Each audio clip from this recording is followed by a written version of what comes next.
Chapter 13. The last chapter told of the defeat of Lu Bu, and his gathering the remnant of his army at Dingtao.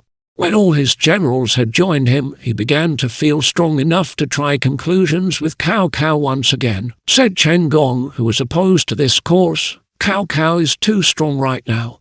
Seek some place where we can rest a time before trying." "Suppose I went to Yuan Shao," said Lu Bu. "Send first to make inquiries."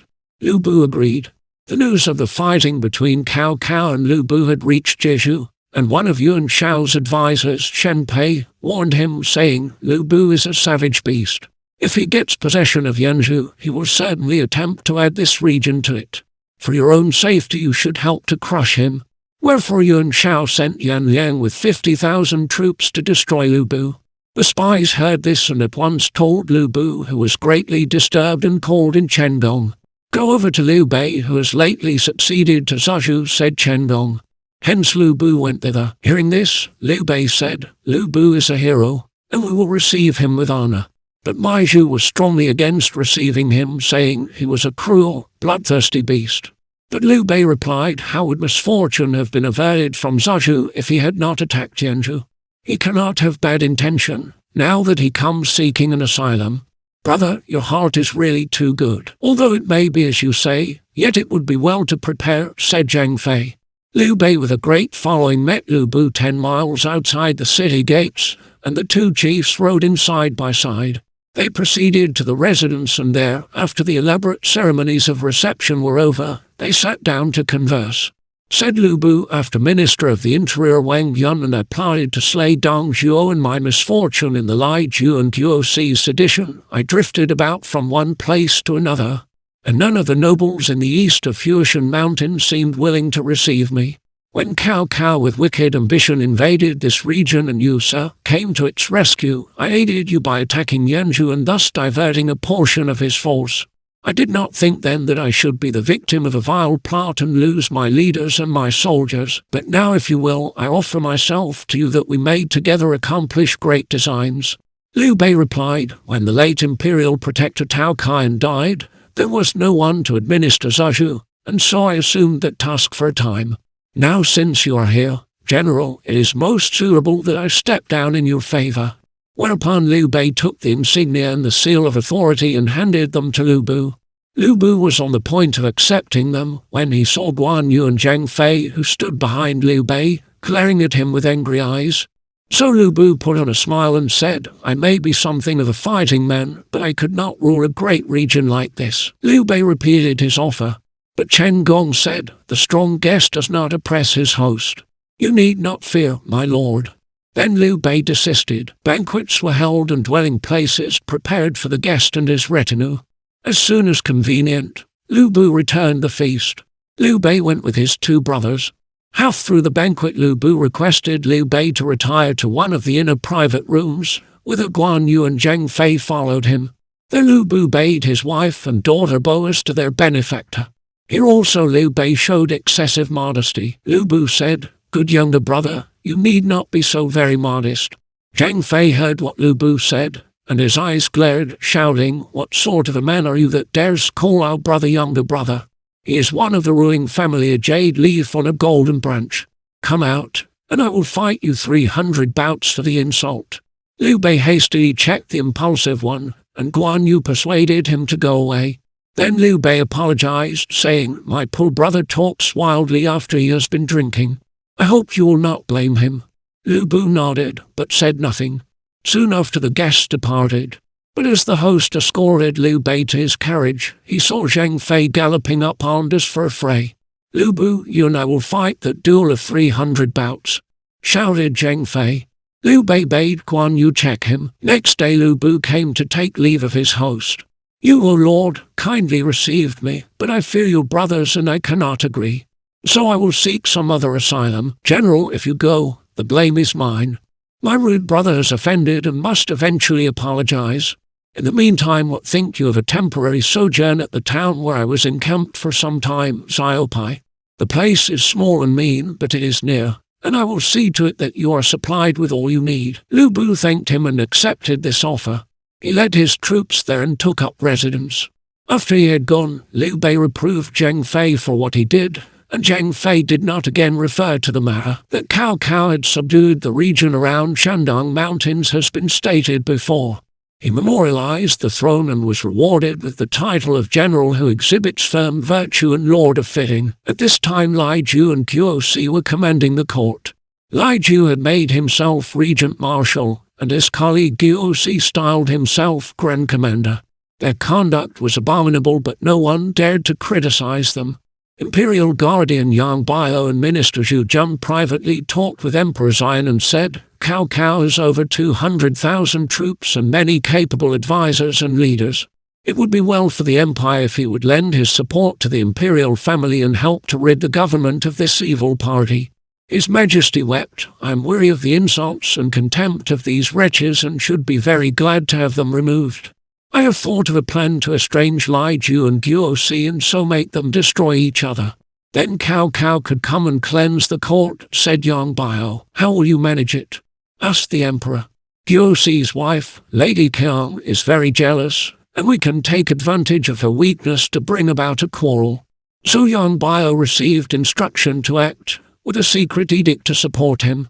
So Yang Bio's wife, Lady Kai, made an excuse to visit Lady Qiang at her palace. In the course of conversation, said there is talk of secret liaison between the general, your husband, and the wife of Minister Lai Ju. It is a great secret, but if Minister Lai Ju knew it, he might try to harm your husband. I think you ought to have very little to do with that family. Lady Qiang was surprised, but said, I have wondered why he has been sleeping away from home lately, but I did not think there was anything shameful connected with it. I should never have known if you had not spoken. I must put a stop to it. By and by, when Lady Kai took her leave, Lady Qiang thanked her warmly for the information she had given. Some days passed, and Guosi was going over to the dwelling of Lai Ju to a dinner. Lady Qiang did not wish him to go, and she said, This Lai Ju is very deep, and one cannot fathom his designs. You two are not of equal rank, and if he made away with you, what would become of your poor handmaid? Guosi paid no attention, and his wife could not prevail on him to stay at home.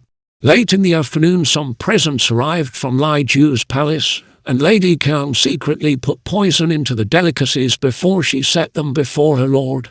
Guosi was going to taste at once, but she said, It is unwise to consume things that come from outside. Let us try on a dog first. They did, and the dog died. This incident made Guosi doubt the kindly intentions of his colleague. One day, at the close of business at court, Lai Ju invited Guosi to his palace. After Guosi arrived home in the evening, rather the worse for too much wine, he was seized with a colic. His wife said she suspected poison and hastily administered an emetic, which relieved the pain.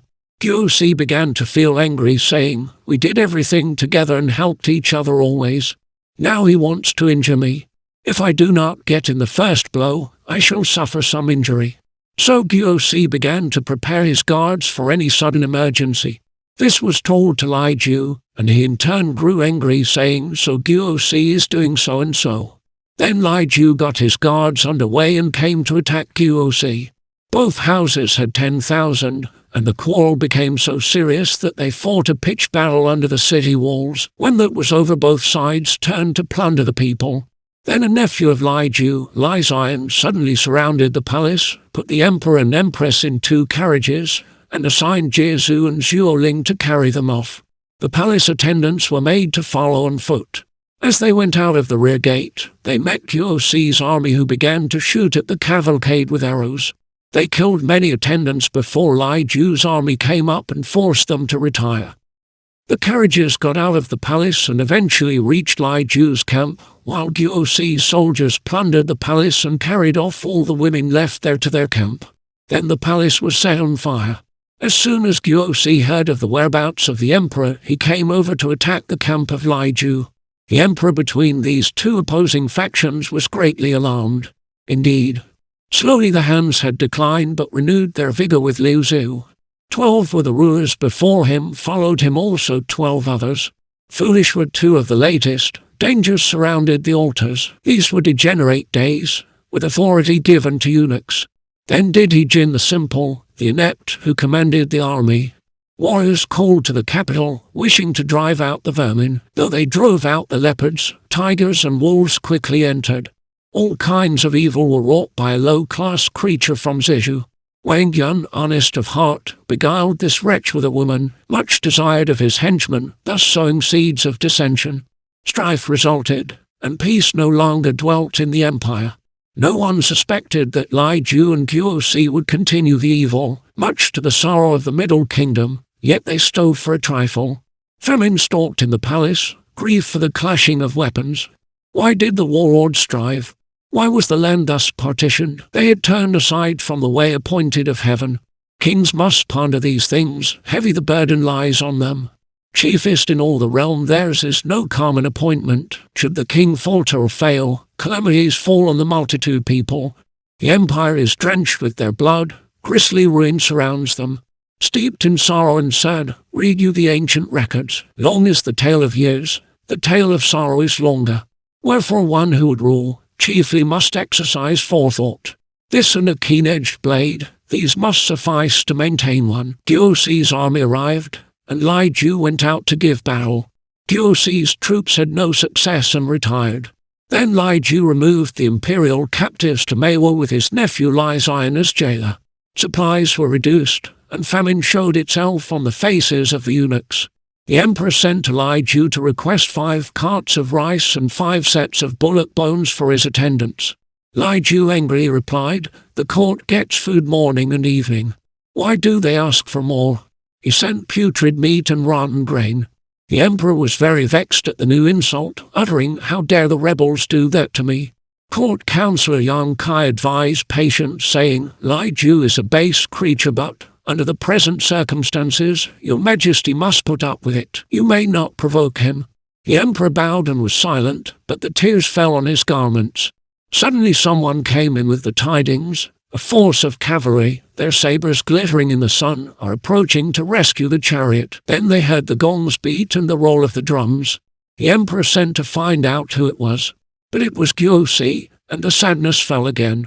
Presently arose a great din, for Lai Ju had gone out to do battle with Guosi, whom he abused by name. "I treated you well, and why did you try to kill me?" said Lai Ju. "You are a rebel, why should I not slay you?" cried Guosi. "You call me rebel when I'm guarding the emperor. You have abducted him. Do you call that guarding? Why so many words? Let us forego a battle and settle the matter in single combat, the winner to take the emperor and go." The 2 generals fought in front of their armies, but neither could prevail over the other. Then they saw Yang Bio come riding up to them, crying, "Rest a while, O commanders, for I have invited a party of officers to arrange a peace." Wherefore the 2 leaders retired to their camps. Soon Yang Bio, Xu Jun, and 60 other officials came up and went to Guosi's camp. They were all thrown into confinement. "We came with good intentions," they moaned, "and we are treated like this. Lai Ju has run off with the emperor. I have to have the officers," said Guosi. "What does it mean? One has the emperor, the other his officers. What do you want?" said Yang Bio. Guosi lost patience and drew his sword, but General Yang Mai persuaded him not to slay the speaker. Then Guosi released Yang Bio and Zhu Jun but kept the others in the camp. "Here we are 2 officers of the throne, and we cannot help our lord. We have been born in vain," said Yang Bio to Zhu Jun. Throwing their arms about each other, they wept and fell swooning to the earth. Zhu Jun went home, fell seriously ill and died. Thereafter the 2 adversaries fought every day for nearly 3 months, each losing many soldiers. Now Lai Ju was a religious and practiced magic. He often called witches to beat drums and summon spirits, even when in camp. Jiezu used to remonstrate with him, but quite uselessly. Yang Kai said to the emperor that Jiezu, although a friend of Lai Ju, never seems to have lost the sense of loyalty to your majesty. Soon after Jiezu himself arrived. The emperor sent away his attendants and said to Jiezu, weeping the while, "Can you not pity the hands and help me?" Jiezu prostrated himself, saying, "That is my dearest wish. But sire, say no more. Let thy servant work out a plan." The emperor dried his tears, and soon Lai Ju came in. He wore a sword by his side and strode straight up to the emperor, whose face became the color of clay. Then Lai Ju spoke. "Guosi has failed in his duty and imprisoned the court officers. He wished to slay your majesty, and you would have been captured but for me." The emperor joined his hands together in salute and thanked Lai Ju. Lai Ju went away. Before long Huang Fu Lai entered. The emperor, knowing him as a man of persuasive tongue and that he came from the same county as Lai Ju, bade him go to both factions to try to arrange peace.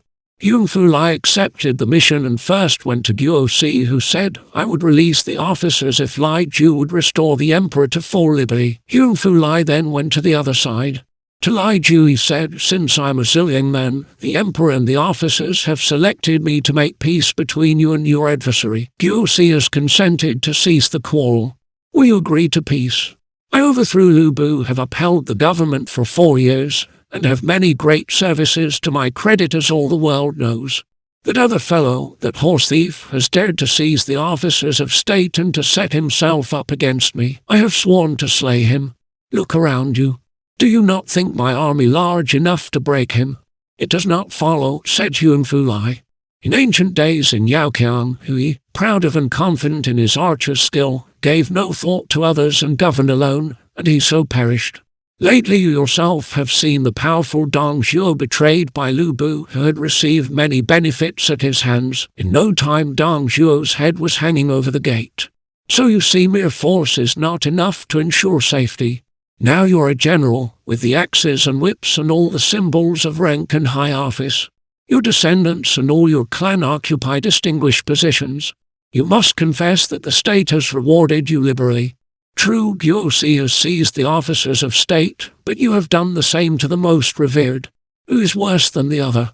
Lai Ju angrily drew his sword and shouted, "Did the Son of Heaven send you to mark and chain me?" But his commander, Yang Feng, checked him. "Guo Si is still alive," said Yang Feng, "and to slay the imperial messenger would be giving him a popular excuse to raise an army against you, and all the nobles would join him." Jiezu also persuaded Lai Ju, and gradually his wrath cooled down. Huang Fu Lai was urged to go away, but Huang Fu Lai would not be satisfied with failure. As he went out of the camp, he cried loudly, "Lai Ju will not obey the emperor's command. He will kill his prince to set up himself." Councillor Hu Mao tried to shut Huang Fu Lai's mouth, saying, "Do not utter such words. You'll only bring hurt upon yourself." But Huang Fu Lai shrieked at him also, saying, "You also are an officer of state, and yet you even back up the rebel. When the prince is put to shame, the minister dies. That is our code. If it be my lot to suffer death at the hands of Lai Ju, so be it." And Huang Fu Lai maintained a torrent of abuse. The emperor heard of the incident, called in Huang Fu Lai and sent him away to his own country Ziliang. Now more than half Lai Ju's troops were from Ziliang, and he had also the assistance of the Qiangs, the northern tribespeople beyond the border.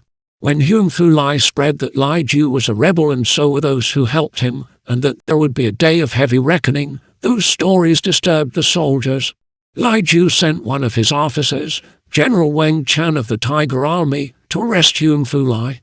But Wang Chan had a sense of right and esteemed Huang Fu Lai as an honorable man. Instead of carrying out the orders, Wang Chan returned to say Huang Fu Lai could not be found. Meanwhile Jiezu tried to work on the feelings of the tribespeople. He said to them, "The Son of Heaven knows you are loyal to him and have bravely fought and suffered. He has issued a secret command for you to go home, and then he will reward you." The tribesmen had a grievance against Lai Ju for not paying them, so they listened readily to the insidious persuasions of Jiezu and deserted. Then Jiezu advised the emperor, "Lai Ju is covetous in nature. He is deserted and enfeebled. A high office should be granted to him to lead him astray." So the emperor officially appointed Lai Ju regent marshal. This delighted him greatly, and he ascribed his promotion to the potency of his wise witches' prayers and incantations. He rewarded those people most liberally, but his army was forgotten. Wherefore his commander, Yang Feng, was angry. Yang Feng said to General Song Guo, "We have taken all the risks and exposed ourselves to stones and arrows in his service. Yet instead of giving us any reward he ascribes all the credit to those witches of his. Let us put him out of the way and rescue the emperor," said Song Guo. "You explode a bomb within a signal, and I will attack from outside." So the two agreed to act together that very night in the second watch. But they had been overheard, and the eavesdropper told Lai Ju, Song Guo was seized and put to death. That night Yang Feng waited outside for the signal, and while waiting, out came Lai Ju himself. Then a melee began, which lasted till the 4th watch. But Yang Feng got away and fled to Xi'an. But from this time Lai Ju's army began to fall away, and he felt more than ever the losses caused by Guo Si's frequent attacks. Then came news that Zhang Jai, at the head of a large army, was coming down from Shanxi to make peace between the two factions. Zhang Jai vowed he would attack the one who was recalcitrant. Lai Ju tried to gain favor by hastening to send to tell Zhang Jai he was ready to make peace. So did Guo Si. So the strife of the rival factions ended at last, and Zhang Jai memorialized asking the emperor to go to Hangnang near Luoyang. The emperor was delighted, saying, "I have longed to go back to the east." Zhang Jai was rewarded with the title of commander of the flying cavalry and was highly honored. Zhang Jai saw to it that the emperor and the court had good supplies of necessaries. Guo Si set free all his captive officers, and Lai Ju prepared transport for the court to move to the east. Lai Ju told off companies of his royal guard to escort the cavalcade. The progress had been without incident as far as Sinfeng. Near Bailing Bridge the west wind of autumn came on to blow with great violence, but soon above the howling of the gale was heard the trampling of a force of several hundred. They stopped at a bridge and barred the way. "Who comes?" cried a voice. "The imperial chariot is passing, and who dares stop it?" said Court Councillor Yang Kai, riding forward. 2 generals of the barring party advanced to Yang Kai, saying, "General Guo Si has ordered us to guard the bridge and stop all spies. You say the emperor is here, we must see him, and then we will let you pass." So the pearl curtain was raised, and the emperor said, "I, the emperor, am here. Why do you not retire to let me pass, gentlemen?" They all shouted, "Wan Shui, long life," and fell away to allow the cortege through. But when they reported what they had done, Guo Si was very angry, saying, "I meant to outwit Zhang Jai, seize the emperor, and hold him in Meiwo. Why have you let him get away?" He put the 2 officers to death, set out to pursue the cavalcade, and overtook it just at the county of Huiying. The noise of a great shouting arose behind the travellers, and a loud voice commanded, "Stop the train." The emperor burst into tears. "Out of the wolf's den into the tiger's mouth," said he. No one knew what to do, they were all too frightened.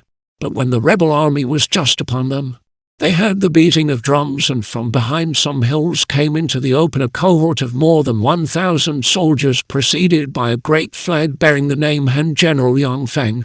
Having defeated by Lai Ju, Yang Feng fled to the foothills of Xi'an, and he came up to offer his services as soon as he heard the emperor's journey. Seeing it was necessary to fight now, he drew up his line of battle. Guo Si's general, Qiu Yang, rode out and began a volley of abuse. Yang Feng turned and said, "Where is Su Huang?" In response out came a valiant warrior gripping a heavy battle-axe. He galloped up on his fleet bay, making directly for Qiu Yang, whom he felled at the first blow. At this the whole force dashed forward and routed Guo Si. The defeated army went back some 7 miles. Yang Feng rode forward to see the emperor, who graciously said, "It is a great service you have rendered. You have saved my life." Yang Feng bowed and thanked him, and the emperor asked to see the actual slayer of the rebel leader. So Su Huang was led to the chariot, where he bowed and was presented as Su Huang of Hedong. The emperor recognized the achievement of the warrior. Then the cavalcade went forward, Yang Feng acting as escort as far as the city of Huiying, the halting place for the night. The commander of the place, Dun Wai, supplied them with clothing and food, and the emperor passed the night in Yang Feng's camp. Next day Guo Si, having mustered his troops, appeared in front of the camp, and Su Huang rode out to engage. But Guo Si threw his army out so that they entirely surrounded the camp, and the emperor was in the middle. The position was very critical when help appeared in the person of a galloping general from the southeast, and the rebels fell away at his assault. Then Su Huang smote them and so scored a victory. When they had time to see their helper, they found him to be Dong Cheng, the uncle of the emperor, or the state uncle. The emperor wept as he related his sorrows and dangers. Said Dong Cheng, "Be of good courage, sire. General Yang Feng and I have pledged ourselves to kill both the rebels Lai Ju and Guo Si, and so purify the world." The emperor bade them travel east as soon as possible, and so they went on night and day till they reached their destination Hangnam. Guosi led his defeated army back. Meeting Lai Ju, he told Lai Ju of the rescue of the emperor and whither they was going. If they reach the Huishan Mountains and get settled in the east, they will send out proclamations to the whole country, calling up the nobles to attack us. And we know whole clans will be in danger, said Guosi. Chen Jai is holding Chang'an, and we must be careful. There is nothing to prevent a joint attack on Hangnam when we can kill the emperor and divide the empire between us, said Lai Ju. Guosi found this a suitable scheme, so their armies came together again in one place and united in plundering the countryside. As they proceeded to Hangnam, they left destruction behind them. Yang Feng and Dong Cheng heard of the rebels' approach when they were yet a long way off, so Yang Feng and Dong Cheng turned back and decided to meet them at Dongjin. Lai Ju and Guosi had previously made their plan. Since the loyal troops were few as compared with their own horde, they would overwhelm the loyal troops like a flood. So when the day of battle came, they poured out, covering the hills and filling the plains. Yang Feng and Dong Cheng devoted themselves solely to the protection of the emperor and empress. The officials, the attendants, the archives and records, and all the paraphernalia of the court were left to care for themselves. The rebels ravaged Hangnam, but the two protectors got the emperor safely away into Shanbei. When the rebel generals showed signs of pursuit, Yang Feng and Dong Cheng had to play a double-edged sword. They sent to offer to discuss terms of peace with Lai Ju and Guosi. At the same time, they sent a secret edict to enlist help from the leaders of the White Wave rebels Han Zion, Lai Yu, and Hu Kai. The White Wave was a branch of the Yellow Scarves, and Lai Yu was actually a brigand and had ravaged throughout the woods and hills, but the need for help was so desperate. These three, being promised pardon for their faults and crimes and a grant of official rank, naturally responded to the call, and thus the loyal side was strengthened so that Hangnam was recaptured. But meanwhile Lai Ju and Guosi laid waste whatever place they reached, slaying the aged and weakly, forcing the strong to join their ranks. When going into a fight, they forced these people soldiers to the front, and they called them the Deradai soldiers. Lai Ju and Guosi's force was overwhelming. When Lai Yu, the White Wave leader, approached with his army, Guosi bade his soldiers scatter clothing and valuables along the road. The late robbers could not resist the temptation, so a scramble began. Then Guosi's soldiers fell upon the disordered ranks and did much damage. Yang Feng and Dong Cheng had to take the emperor away to the north. Lai Ju and Guosi pursued. Lai Yu said, "The danger is grave. I pray your majesty mount a horse and go in advance." The emperor replied, "I cannot bear to abandon my officers." They wept and struggled on as best they could. The White Wave leader Hu Kai was killed in one attack. The enemy came very near, and the emperor left his carriage and went on foot. Yang Feng and Dong Cheng escorted him to the bank of the Yellow River. Lai Yu sought a boat to ferry him to the other side. The weather was very cold, and the emperor and empress cuddled up close to each other shivering. They reached the river, but the banks were too high, and they could not get down into the boat. So Yang Feng proposed fasten together the horses' bridles and lower down his majesty slung by the waist. However, the empress' brother Fuda said, "I found some 10 rolls of plain silk from dead soldiers, and we can use them instead." And they rolled up the 2 imperial personages in the silk, and thus they lowered them down near the boat. Then Lai Yu took up his position in the prow leaning on his sword. Fuda carried the empress on his back into the boat. The boat was too small to carry everybody, and those unable to get on board clung to the cable, but Lai Yu cut them down, and they fell into the water. They ferried over the emperor and then sent back the boat for the others. There was a great scramble to get on board, and they had to chop off the fingers and hands of those who persisted in clinging to the boat. The lamentation rose to the heavens. When they mustered on the farther bank, many were missing. Only a dozen of the emperor's suite were left. Yang Feng found a bullock cart and transported the emperor and empress to Daying. They had no food and at night sought shelter in a poor, tile-roofed house. Some old country folks offered them boiled millet, but it was too coarse to be swallowed. Next day the emperor conferred titles on those who had protected him. Lai Yu was made general who conquers the north, and Han Zion was appointed general who conquers the east. The fight continued. Soon 2 officers of rank came up with the court edge, and they bowed before His Majesty with many tears. They were Imperial Guardian Yang Bio and Court Administrator Han Rong. The Emperor and Empress lifted up their voices and wept with them. Said Han Rong to his colleague, "The rebels have confidence in my words. You stay as guard of the Emperor, and I will take my life in my hands and try to bring about peace." After Han Rong had gone, the Emperor rested for a time in Yang Feng's camp. But Yang Bio requested the Emperor to head for Eni and make the capital there. When the train reached the town, they found it containing not a single lofty building, and the court lived in grass huts devoid even of doors. They surrounded these with a fence of thorns as a protection, and within this the Emperor held council with his ministers. The soldiers camped round the fence. Now Lai Yu and his fellow ruffians showed their true colors. They wielded the powers of the Emperor as they wished, and officials who offended them were beaten or abused even in the presence of the Emperor. They purposely provided thick wine and coarse food for the Emperor's consumption. He struggled to swallow what they sent.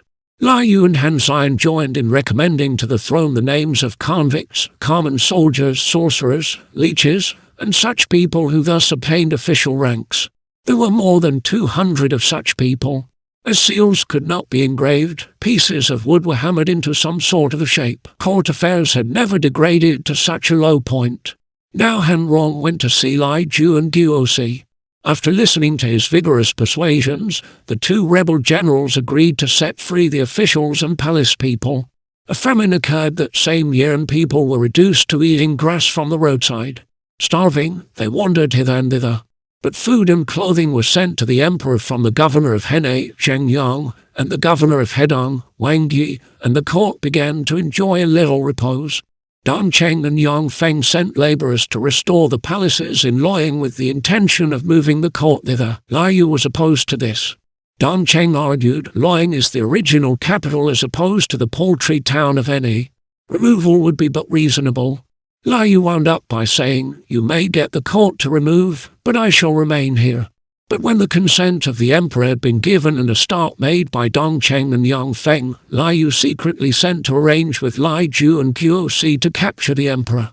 However, this plot leaked out, and the escort so arranged as to prevent such a thing, and they pressed on to the pass at Gu Hills as rapidly as possible.